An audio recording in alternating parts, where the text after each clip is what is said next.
People are very worried that fiscal policy is getting out of control, that fiscal responsibility is going out the window, and it's not an issue of the fact that we have deficits today, but the fact that the deficits today may indicate that people aren't worried about them in the future. That's the big problem, particularly the entitlements that are going to become huge and a huge problem in the future. What the problem that creates is that people are worried about the Treasury dumping all this debt on the markets in the future. That's something that can lead to higher interest rates, which can actually mean higher mortgage rates, which can cause a decrease in demand for both housing and potentially lower housing prices, which can actually impact the financial system. And it also creates a problem for the Federal Reserve because all this debt that may be issued in the future could actually create inflationary pressures. And the Fed is very concerned about not allowing inflation to occur. They clearly want to be very aggressive in terms of getting the economy and the recovery strong again.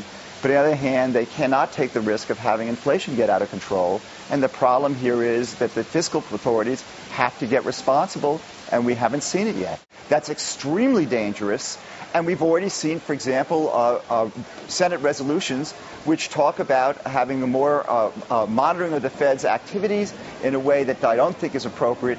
And furthermore, talking about reviewing the whole Federal Reserve System and seeing whether the Federal Reserve banks make a lot of sense. This is dangerous stuff because if the Fed stops being independent, we have a problem in terms of potential inflation in the future. The second problem, which is also very critical, is that no central bank in the world can, in fact, do monetary properly if fiscal policy is completely out of control. Now, we've seen this in many developing and emerging market countries.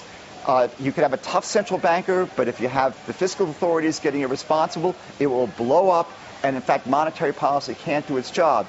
Now, clearly, we're not an emerging market country. We're not a banana republic, but there is concern that we are moving possibly in that direction. So the fiscal situation is one which is critical, that you cannot count on, no matter how good a central banker you have, how independent central bank authorities want to be, that there's this basic problem that we could have, that they can't do their jobs properly if fiscal policy is out of control.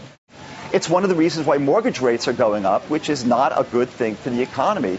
The monetary policy right now should try to keep mortgage rates low, but it can't do that without some help from the federal government. And so this is really a serious problem. The second issue is that people are worried about it, which is one of the reasons why interest rates have backed up. But this situation could get a lot worse. And that's, of course, where the concern is. If we see actually some serious attempt to start dealing with our long-run fiscal issues, and that could be done. For example, we could see a government commission to try to think about how we really have to deal with entitlements, with medical care being the biggest problem, of course.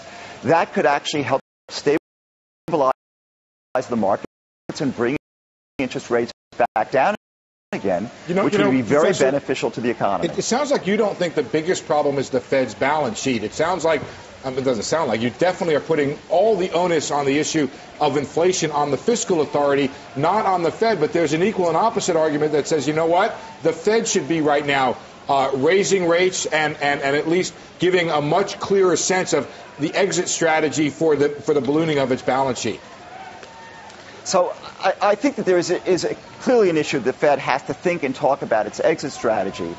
But I think that the problem right now is that the economy still has tremendous slack. Unemployment rate is now well over 9% and going to go higher. And that high unemployment rate is going to be around for a very long time. And that slack in the economy actually provides deflationary forces that are actually very, very important. So I think the issue here is that when the Fed has talked about expanding its balance sheet, it's really not, I don't like to call it quantitative easing. I think the term credit easing is much more accurate, the one that the Chairman Bernanke uses. But this is actually an attempt to deal with what monetary policy needs to do in terms of stimulating the economy when you cannot you cannot lower interest rates any further. Hey, Rick. This is not a monetization of the debt except that in the future, if in fact fiscal policy stays out of control, we could have a real problem. And that's the concern that I have. Not with the current leadership at the Fed, not with the current independence of the Fed, but what will happen in the future if in fact fiscal policy is out of control and the independence of the Fed is weakened.